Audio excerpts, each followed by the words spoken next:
You guys know, you already know, I don't have a sponsor. I sponsor myself. So I've got this company. It's called Pro Seasoning. My all-purpose spice blend is made with Himalayan pink salt. It is all natural. There's no anti-caking agents other than rice. We use ground up rice as an anti-caking agent. There's no silicone dioxide. It is a perfectly balanced one and done all-purpose seasoning that you can put in everything.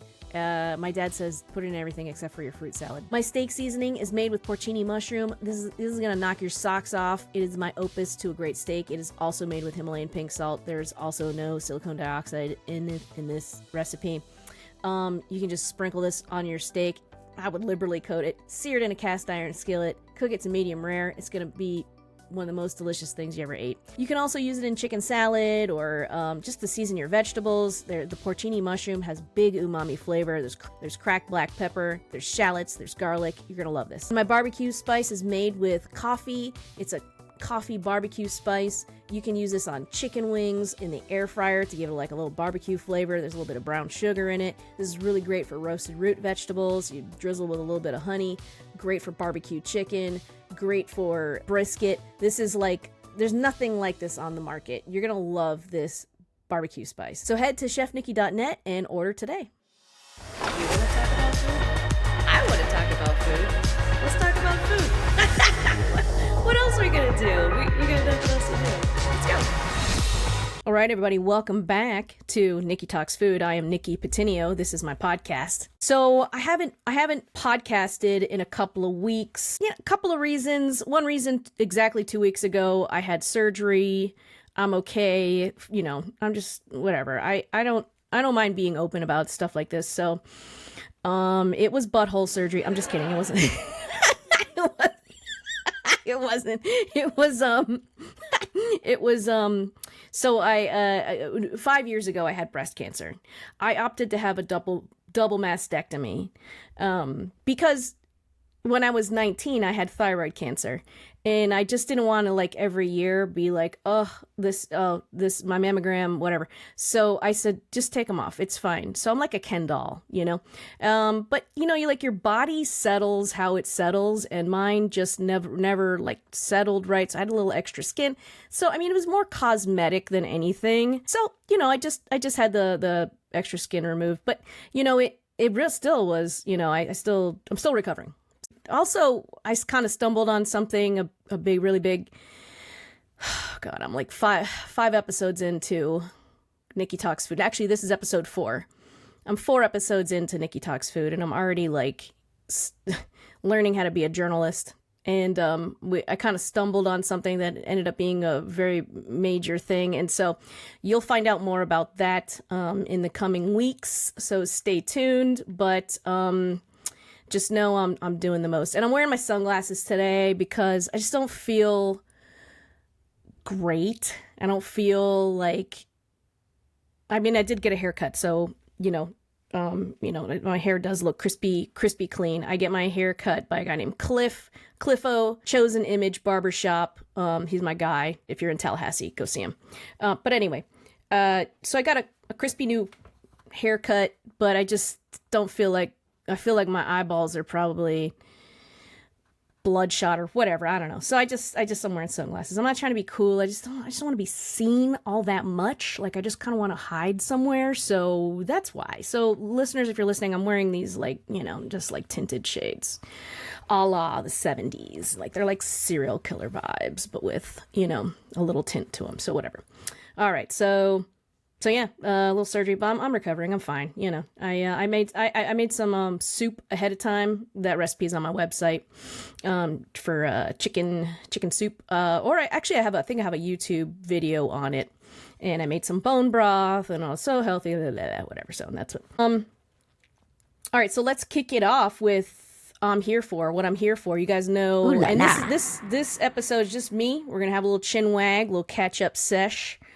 I want 2 things I'm here for. So we talked about with my last guest, Auntie Anne's. I was saying Auntie Annie's for my whole life. I called it Auntie Annie's, but it's called Auntie Anne's. That's the pretzel. Those are the pretzel people in the mall and in the airports and all that. They came out with a fragrance that is like a buttery scented fragrance, very like warm. I don't know. So at any rate, it's sold out.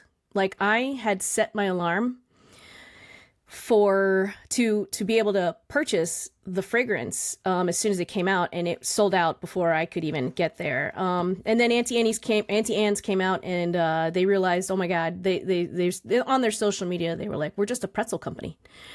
So, I mean, and really famous people like Michelle Visage, I saw, like, was commenting on it, and I was like, well, if it's good enough for Michelle, it's good enough for me. I mean, I wanted it anyway, but now I really want it. So, they came out with, they said on their social media, tomorrow you can pre-order. And it was, I mean, this was a couple of weeks ago already. So it was, so on that day, they had a code to put in.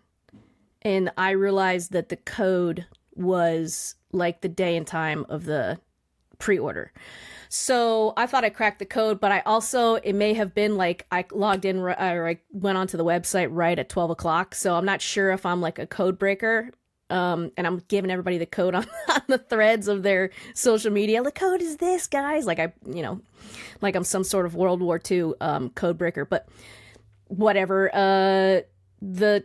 The deal is I got my scent. I got my need, KNEAD, which I think is a clever name. I mean, it's really fantastic. So, so in 8 to 10 weeks, I'll be able to let you know what it smells like. So, it's not available till, I guess it'll just pop up in the mail at some point. So, so I'll let you guys know how that goes. In the meantime, maybe keep a lookout if it's something that interests you. Not that these people sponsor me or anything like that, but I think it's fun. I think it's a fun thing. I think it's like, why not smell like a buttery pretzel, like, on a Tuesday when you're bopping around to run errands or something like that. You go to the post office, you go to Publix, you go to whatever, and you smell like a pretzel. Who cares? Yummy.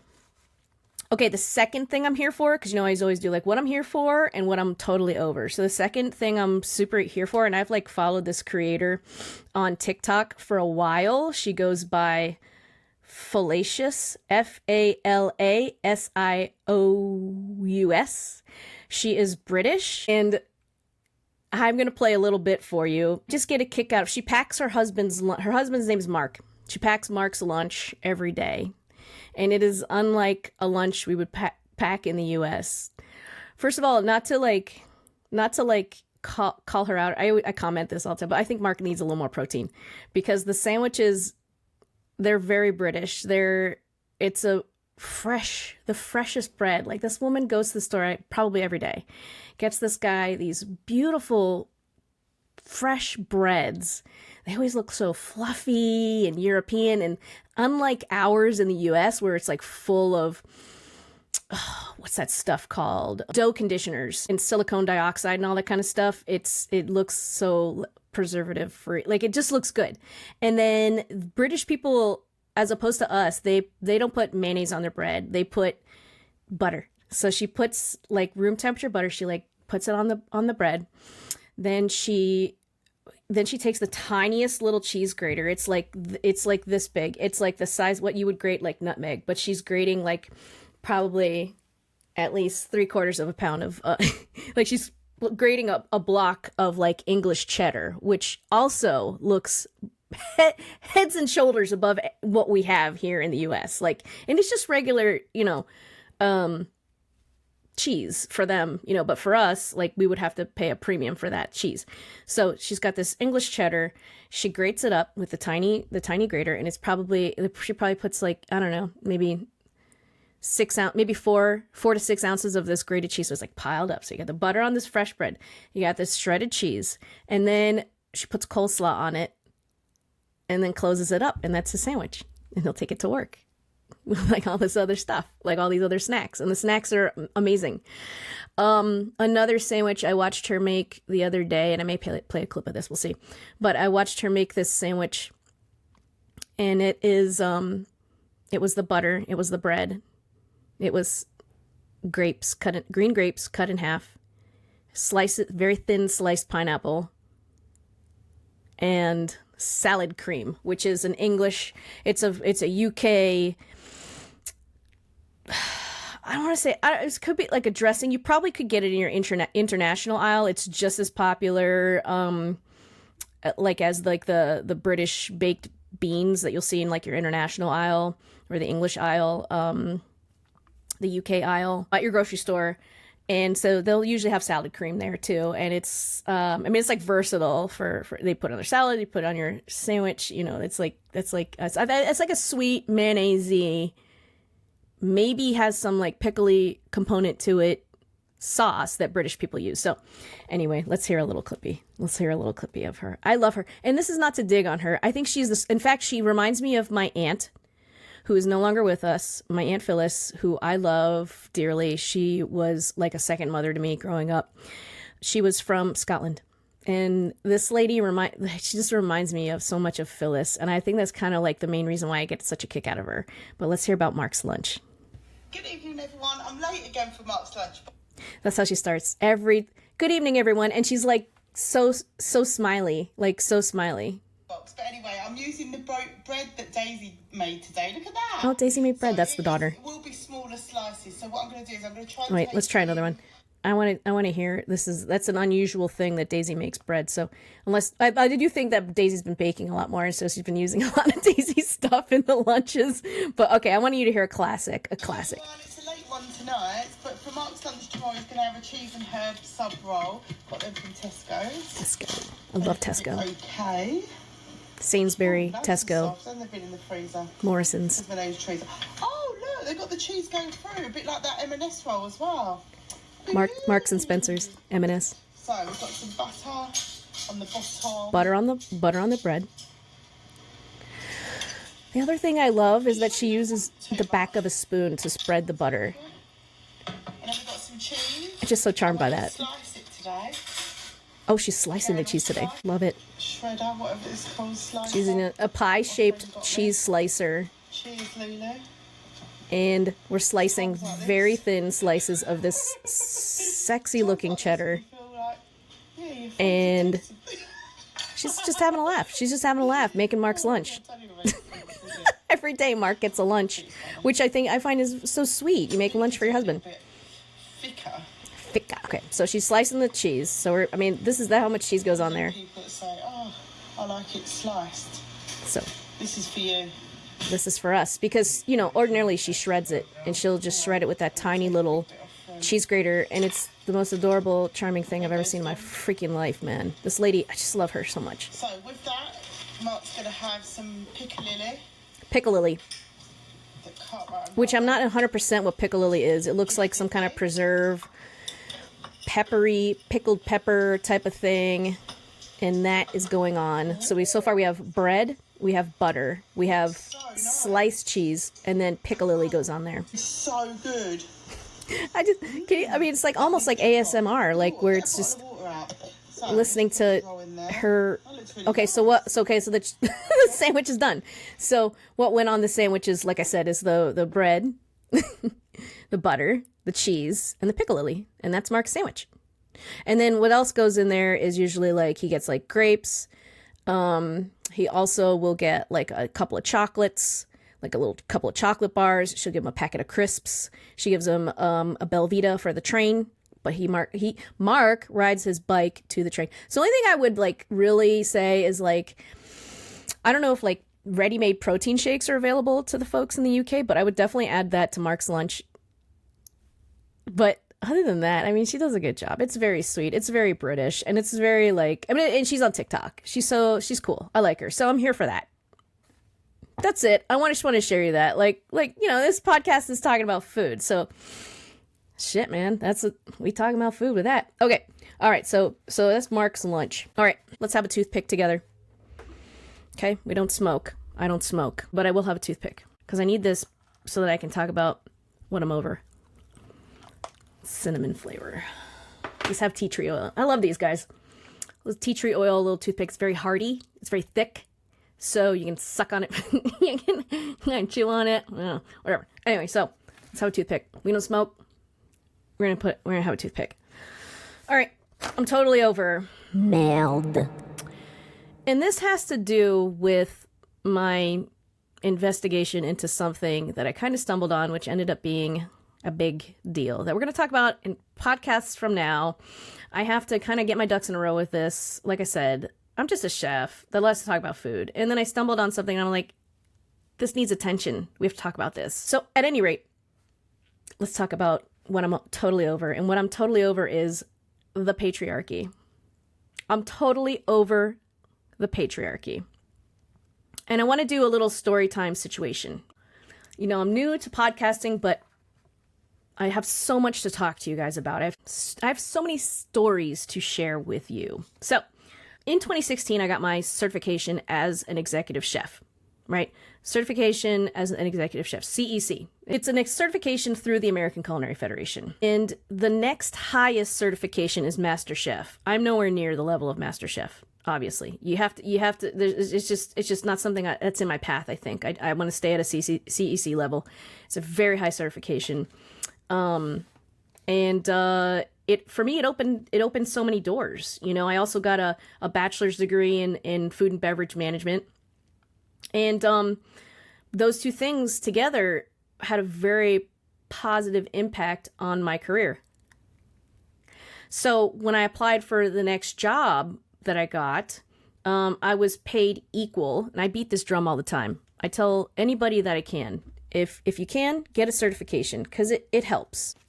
Because not only are you saying you know how to do something, but you have a board of people, a panel of people that have agreed that you know what you're doing. So I got that. I was paid equal to my male colleagues, which was a big deal at the time because I got hired as an executive chef at Florida State University in residential dining. And the reason why that ended up being a big deal and kind of caused a little bit of a stir is because the reason why the chefs knew what I was being paid was because one of them was my boss, and he was like, "Why is she getting that amount of money?" And it's gonna piss off this other chef because he's not. But the thing is, I had a certification, and I had the bachelor's degree, and so the company kind of was like, "This is why," which I loved. Which I was like, well, I was able to enjoy the positive outcome of that. If I didn't have that certification, I probably would have been paid at least $15,000 less. I have no proof of what it would be, but I'm pretty sure around there is where I would be paid. I would probably been paid about $15,000 less. So, and I want to bring up that the reason why I talk about the patriarchy, how this is all tied in together is throughout history, it was physical strength that made the women seen as the weaker sex, right? Physical strength. If you don't do what I say, I'm gonna conk you over the head, right? But now it's 2024, and the threat of physical strength is not really there. It's brain against brain, right? So my point is that a lady brain works just as well as a man brain. Why are we still making 70 cents on the dollar? Why is that okay?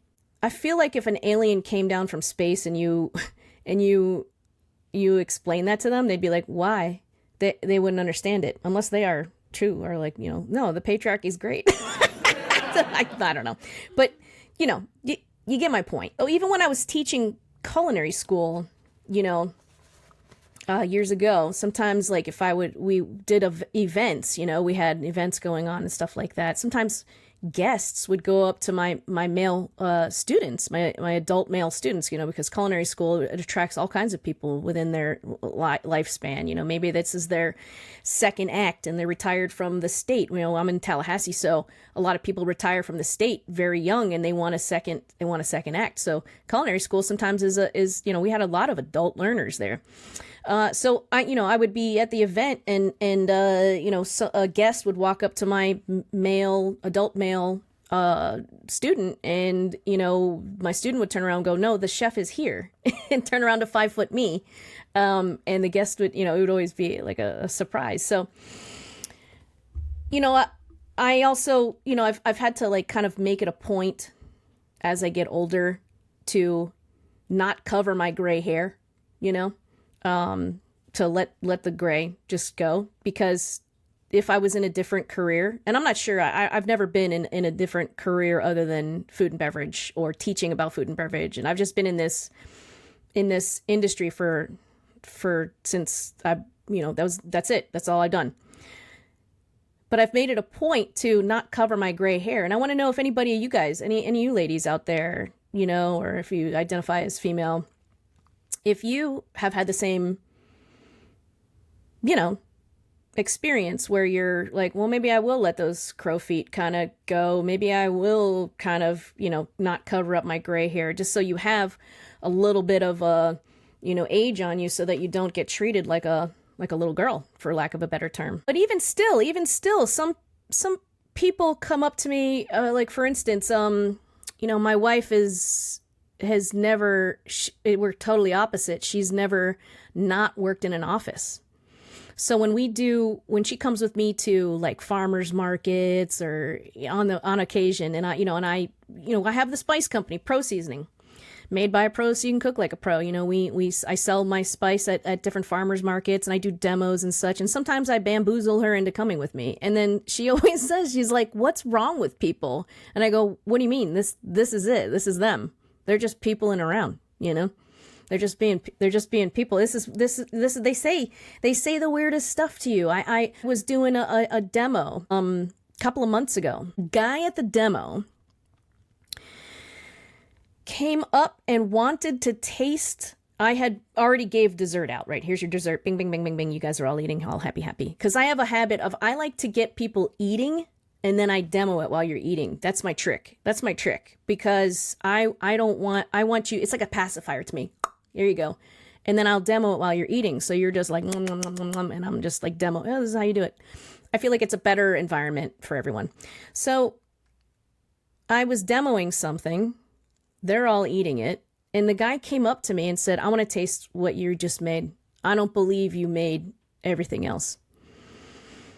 And I was like taken aback because, obviously, hospitality, you try and be super nice, but I'm a person over 40. I'm a woman over 40. I'm 45 years old, When you turn 40, you stop putting up with a lot of crap, like a lot of things people say to you. That's my experience. Your filter becomes a little bit less. And so, ordinarily where I would have just said, "Oh, okay, here you go," I was just like, I told the guy, that's probably one of the most offensive things anybody's ever said to me at one of these demos. That you don't believe I have the ability to make what you just ate?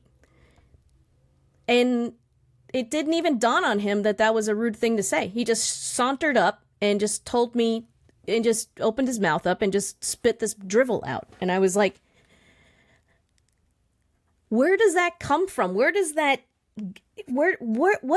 engine inside you that makes it okay to walk up to a complete stranger and completely try to discredit them by using, very few words were spoken, but the man basically tried to discredit me just in one fell swoop. It was just, I couldn't believe it. Anyway, I'm not man-hating or bashing men. I just feel like I'm just providing a perspective of what women still deal with. We're still paid 70 cents on the dollar. We're still subject to people walking up to us and saying the most outlandish things to discredit our ability. And I feel like the burden of growth is on people monitoring what comes out of their mouth. I feel like that's the burden of growth. I feel like we're at this point in 2024, I'm no longer interested in protecting your feelings when you say something really shitty to me. I'm sorry.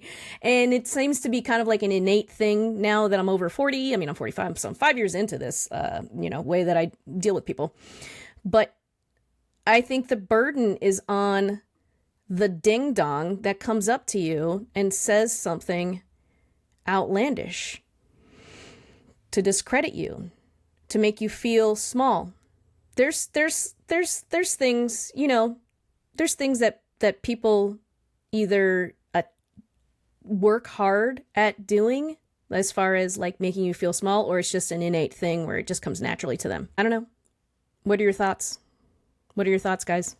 I'm just offering food for thought. I just want to know you to know my perspective. I think it's important to keep these kinds of discussions flowing.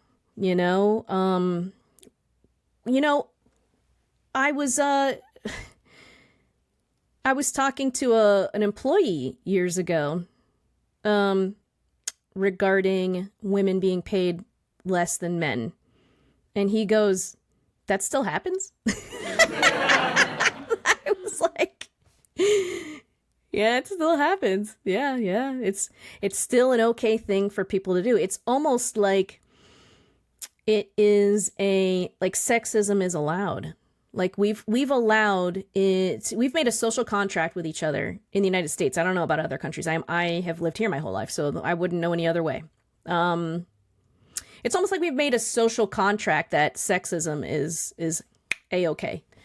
And I think it's time that we start talking about it and bringing it to the forefront of, discussions and say, it's okay to talk about it. We got to go through some pain of growth in order to get to a society that is fair. So just some food for thought. All right, let's do some witchy stuff. I'm gonna burn some Palo Santo, because I just need to clear the energy. We're gonna clear the energy in here. Look at that. Okay, so we've got our Palo Santo, and we're just gonna get it a little vibey in here, a little bit better vibey. We're gonna swing around to a little bit more positive. And I don't think it was not very positive to talk about, sexism. You got to say these scary things, talk about these scary things in order to, really get change to be made. So we'll burn a little Palo Santo, change the energy, give it a little bit more of a happy vibe. I might have just contradicted myself a little bit, but who knows? That smells good. It smells very witchy. The estrogen today is flowing. Like, it is just like, we're just getting there. Like, we're very witchy. We're not sugarcoating anything. All right. So we're back positive. You guys want to hear some news? Okay. Food news. All right. So I look up these articles, and this one was like everywhere. So, buckle in. Taco Bell has announced they will launch. Take a guess. Okay, that's long enough. Taco Bell has announced they will launch a gelato flavor version of their popular drink, Baja Blast. I've never once in my life had Baja Blast. All I know is it's like turquoise. I'm not sure that that's the positivity we need, but it's funny to me that it's not an ice cream. Like, it's funny to me that it's a gelato. Like, I'm wondering how that meeting went, and they were like, I got my toothpick again. And they were like, okay, here's what we're going to do. People love the Baja Blast. I mean, that's just, the people really go bonkers for it. But we need a frozen treat to really continue. We want the name Baja Blast on the tip of everybody's tongue. Okay.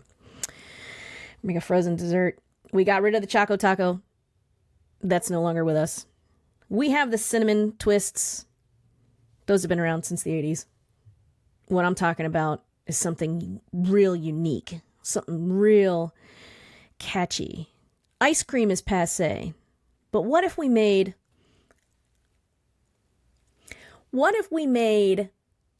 Baja Blast gelato? It's got a European flair, but it's also Baja Blast. So what do you think? Do you think that might have been the way that it went? I don't know. Every time I picture people making, I know not a lot of people smoke. I don't smoke, but I think every time I think of people coming up with ideas, they're always smoking. So that's why the toothpick. I love the toothpick method. These are great. Like, I just, when you're like wrapping something up, a flavored toothpick is clutch. These They come in, you can get them at the grocery store, tea tree therapy, cinnamon, or they have mint, and they're great. Okay. So, so Baja Blast, what do you guys think about that? Would you try, I'm trying to make sure I'm not lighting the place on fire. Would you try Baja Blast gelato? And should it have been ice cream? Do you think that they're making a mistake with it? I mean, like, gelato is typically more creamy than ice cream. It's less churned. That's the big difference, is it's less churned than ice cream. And so that, therefore, there's less air mixed in. And so it's a little bit more dense. There's more. So I don't know, man. What led them to that path where they decided that gelato was the path? That's the funny part to me. Not the flavor. I mean, come on. Yeah, whatever. The flavor. Okay. But the fact that it's gelato, that really throws me, and I think it's hilarious. Okay. Viral cucumber salad. Oh, let's talk about the viral cucumber salad. So this TikToker named Logan Moffat, and I have followed this kid for a while. Originally, he used to make Korean style, like, kimchi. Like, the kid would make this kimchi, but he used to not say a word. Like, he used to just kind of like tap. It was kind of like an ASMR thing. And he has this cute face. Like, he's got this little smug little, almost like, gee whiz face. It's cute. It's a cute little face. So the cucumber, he's made a cucumber salad. It's viral. I don't know if you've seen cucumbers everywhere, but it's everyone's eating a whole cucumber. And this kid starts out his new videos, the videos that he does now with, sometimes you just got to eat a whole cucumber. He uses East Asian flavors. I'm not sure what his background is or how he's so in tune with East Asian flavors, but he really does a great job with East Asian flavors, putting those together. And he also is a big proponent of using MSG, which I am too. Obviously, you can't, and you don't want to dump it into everything, but MSG is generally recognized as safe by the FDA, and brings umami. It brings that fifth flavor that you're looking for. So a little meaty umami, savory flavor in this cucumber salad, obviously is going to be really great. So I've been using MSG, in my cooking, not a lot, just a little sprink, just a sprink, like a little pixie dust, everything sparingly. I mean, you're not going to put buckets of salt on your food. You're not going to put buckets of MSG in your food. Give it a shot. It's recognized as safe. There's no evidence that people get these wild reactions. It was all hysteria in the 70s and 80s and into the 90s. And unfortunately, we've had to do a lot of work to re-educate folks and let them know that MSG is okay. So anyway, this kid's really cute. His name is Logan Moffat. He's making an entire cucumber. If you want like a yummy, refreshing treat, it's really, I mean, I haven't tried the salad, but what he puts into the salad, I'm like, oh yeah, I would eat that, so check him out. Okay, we're moving back to the dark side here with this story. So the Boar's Head plant, a Boar's Head plant in Jarrett, Virginia, suspended production due to an outbreak of listeria causing 9 deaths. This via the Associated Press. The plant repeatedly violated federal regulations, including instances, oh God, don't hate me for saying this, instances of mold, insects, liquid dripping from the ceilings, and meat and fat residue on walls, floors, equipment, newly released records show. So the government inspectors logged 69 instances of non-compliance with federal rules in the past year. So obviously, thoughts and prayers are definitely with the families of the people that have been affected by this listeria outbreak. It's a big deal. Listeria, according to the Mayo Clinic, listeria, it's a hardy bacteria. It's a foodborne illness that can be very serious for pregnant people, people over 65, and people with weakened immune systems. So we call those, in food safety, we call that population of people like an at-risk population of becoming sick. It's most commonly caused by eating improperly processed deli meats and unpasteurized milk products. Healthy people rarely become ill from listeria infection, but the disease can be fatal to unborn babies and people with weakened immune systems. Prompt antibiotic treatment can help curb the effects of listeria infection.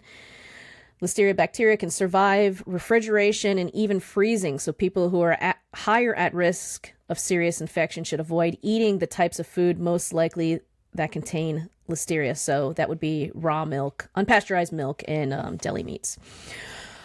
Always clean up your deli meat juice spills. That's just advice from me.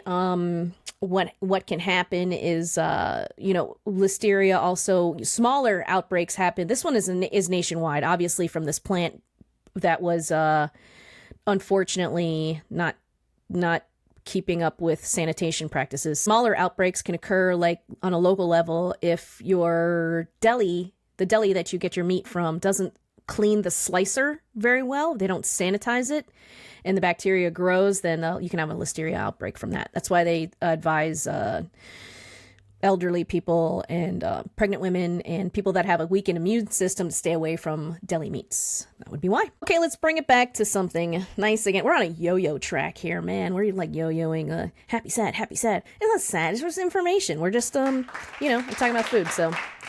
you guys want to talk about butter? I want to talk to you guys about the difference between European-style butters, like Plugra or Kerrygold, which you'll see in your grocery stores, and Costco has a big pack of Kerrygold, which I love, versus like a conventional, regular American-style butter. So the big difference is water content. Butter is comprised of usually 3 things. There's a 4th thing if you get salted butter, and that would be salt. So 3 things that butter is comprised of is milk fat, milk solids, and water.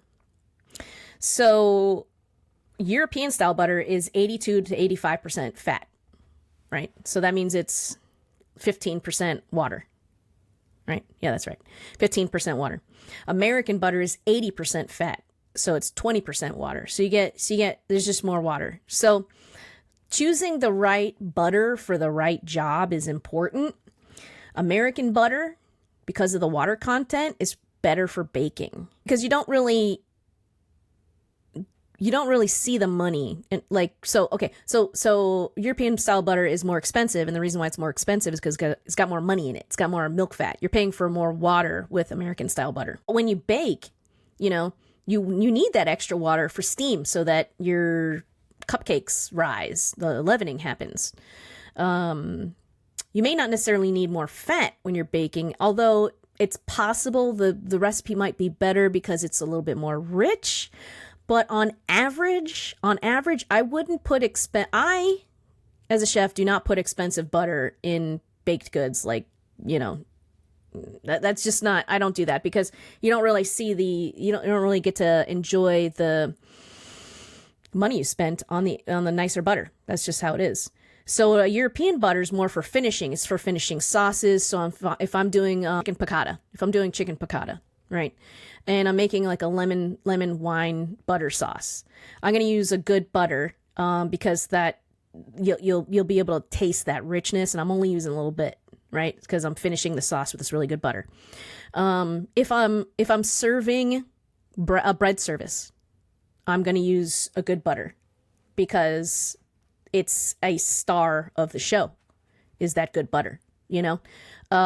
So those are the times you use expensive butter. If you're making a soup and it's just going to be lost in the soup, I wouldn't use it. The other thing I do is I always buy unsalted butter. And the reason why is because I don't like the salt. I don't like the salt content in the butter bossing me around. Okay. I like to decide how much salt goes into my cooking. So I always buy unsalted butter. I don't think I've bought salted butter in eons. And the only reason why I even would, there is no reason. Because even if I was doing a bread service, I would salt the butter myself. I would put flaky salt on it. And it would be English flake from Pro Seasoning. So that way I get a little crunch, a little texture. So that's just my advice. Okay, that's it for the news. Thanks for listening, guys. Don't forget to subscribe on YouTube, Spotify, or Apple. And don't forget to leave us a review. A 5-star review would be awesome. That way, other people can find us, or me can find me. Stay tuned for more episodes coming up. I'm trying to drop these every Wednesday. So be well, and thanks for listening, guys.